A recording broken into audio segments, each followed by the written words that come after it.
Polynomial में आज हम देखने वाले हैं फैक्टर थ्योरम और रिमाइंडर थ्योरम। ठीक है, उनके ऊपर कुछ प्रॉब्लम्स देखेंगे सो दैट ये कंसेप्ट आपका क्लियर हो जाएगा।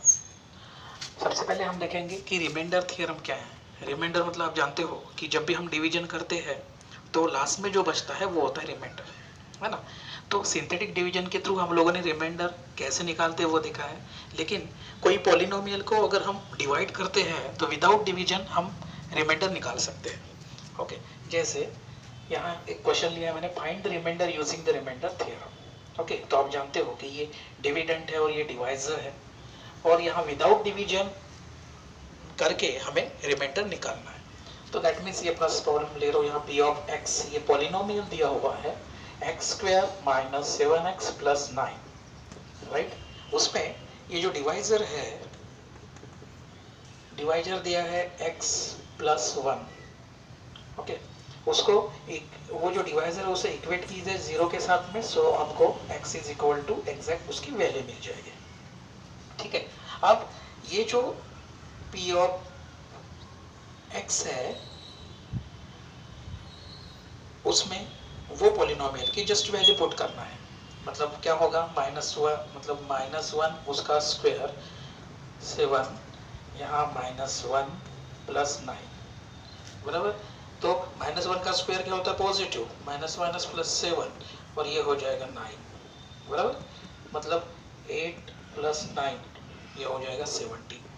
तो ये जो है p ऑफ -1, जो वैल्यू आपने p ऑफ पॉलिनोमियल में वो पुटअप की है, वही वैल्यू जो होती है वो होती है रिमाइंडर की वैल्यू। मतलब जस्ट वैल्यू पुटअप करना कोई भी पॉलिनोमियल में, वो उसका रिमाइंडर निकल गया। ऐसे ही एक और एक सेकंड प्रॉब्लम है, वो देखेंगे हम लोग।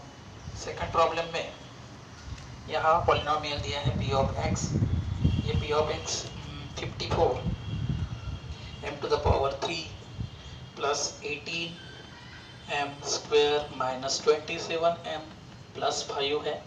यहाँ ये डिवाइजर है m माइनस 3, बराबर। तो ये जस्ट डिवाइजर को इक्वेट करना है 0 के साथ में, तो आपको m की वैल्यू मिल जाएगी जो कि है यहाँ 3, राइट। अब ये जो वैल्यू है ये जस्ट वैल्यू हमें पुटअप करना है, p ऑफ 3 54, उसके बाद ये 3 का क्यूब प्लस 18, 3 का square minus 27 into 3 plus 5। Just value put up करोगे आप 57, 3 का जो क्यूब है वो कितना है 27 प्लस 18, 3 का स्क्वायर 9, 27 इंटू 3 प्लस 5। और जब इनको हम सॉल्व करेंगे तो आपको फाइनल रिमाइंडर की जो वैल्यू है वो मिल जाएगी।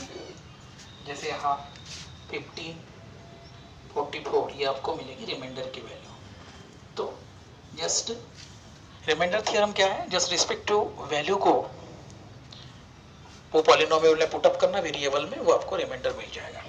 कई बार क्या होता है, रिमाइंडर दिया जाता है और हमें कोई पॉलिनोमियल में एक वेरिएबल दिया जाता है, उसकी वैल्यू नहीं दी जाती है, वो निकालना पड़ता है।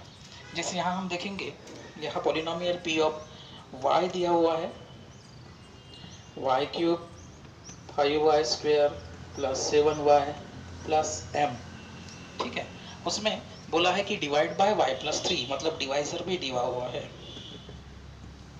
ये डिवाइजर इक्वेट करो 0 के साथ में, तो आपको y की वैल्यू मिलेगी, ठीक है। अब उसमें रिमाइंडर इन लोगों ने निकाल के दिया हुआ ऑलरेडी, जो कि यहाँ हमने कैलकुलेट किया था, है ना।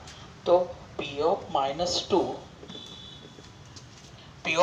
की वैल्यू यहाँ -2 का क्यूब 5 -2 का square plus 7 into -2 plus m। अब 2 का क्यूब जो है वो होगा 8, लेकिन माइनस में आएगा, बराबर। उसके बाद यहाँ -5 ये हो जाएगा 4, ये हो जाएगा -14 प्लस हो जाएगा m, ठीक है। अब ये -8 -20 ये -14 प्लस m, इसकी अगर वैल्यू पुटअप करते हैं तो कितना होगा, तीनों नेगेटिव है, मतलब एडिशन आ जाएगा, बड़े का साइन लग जाएगा, तो कितना होगा ये -28 और -14 प्लस m, बराबर है। तो ये कितना आ जाएगा, -42 प्लस m, बराबर। अब ये -2 जिसे हम रिमाइंडर कहते हैं उसकी वैल्यू यहाँ दी है जो कि है 50, बराबर है। तो m इज इक्वल टू क्या होगा यहाँ 50 प्लस 40, तो m इज इक्वल टू 92, ये आपकी रिस्पेक्टिव वैल्यू मिलेगी।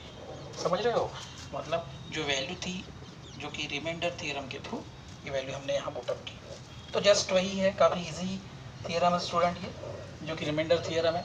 सेम ऐसे ही फैक्टर थ्योरम होता है। एक प्रॉब्लम मैंने लिया हुआ है। फैक्टर थ्योरम क्या होता है कि उसमें अगर रिस्पेक्टिव वो वेरिएबल की वैल्यू अगर पुटअप करते हैं और आने वाला आंसर अगर आपका 0 आता है तो उस समय वो फैक्टर है, अदरवाइज नहीं है। जैसे हम यहाँ एक करके देखेंगे, क्या बोला है कि show that m-1 is a factor of m21 - 1 m22 - 1। तो ये पॉलिनोमियल दिया हुआ है, तो ये पॉलिनोमियल देखेंगे p of m to the power 21 - 1, ठीक है। तो यहाँ डिवाइजर जो है वो m-1 है, उसे इक्वल करेंगे 0 के साथ में, तो m इज इक्वल टू कितना मिला आपको 1।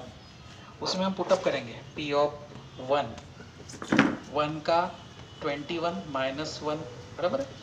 1 टू द पावर 21 कितना आएगा 1, 1 - 1 0, आंसर कितना मिला आपको 0। मतलब यस, ये जो है m-1 is factor of m21 - 1, ठीक है। ये पहला पार्ट हुआ। ऐसे ही सेकंड यहाँ है, सेकंड ये p ऑफ m दिया है m टू द पावर 22 - 1। फिर से डिवाइजर सेम है और पूछा है कि फैक्टर है कि नहीं है, तो इक्वेट कीजिए 0 के साथ में, सो दैट आपको m की वैल्यू मिलेगी। ये m की वैल्यू यहाँ पुटअप करके देखना है। तो p of 1 to the power 22 - 1, तो ये भी कितना मिला, आंसर 0 मिला। That means yes, m-1 is factor of what, m to the power 22 - 1, ठीक है। तो इस तरह से काफ़ी ईजी है। रिमाइंडर थ्योरम मतलब याद कीजिए कि हम विदाउट डिवीजन रिमाइंडर निकाल सकते हैं। ओके, जस्ट वो वेरिएबल्स की डिवाइजर इक्वेट कीजिए 0 के साथ में और वो सब्स्टिट्यूट कीजिए। वैसे ही फैक्टर थ्योरम मतलब अगर वो वैल्यू पुटअप करते हैं और आने वाला आंसर अगर 0 आता है तो वो फैक्टर थ्योरम रहेगा। आज के लिए इतना ही, नेक्स्ट मिलेंगे हम नेक्स्ट क्लास के साथ, तब तक के लिए stay at home. Thank you.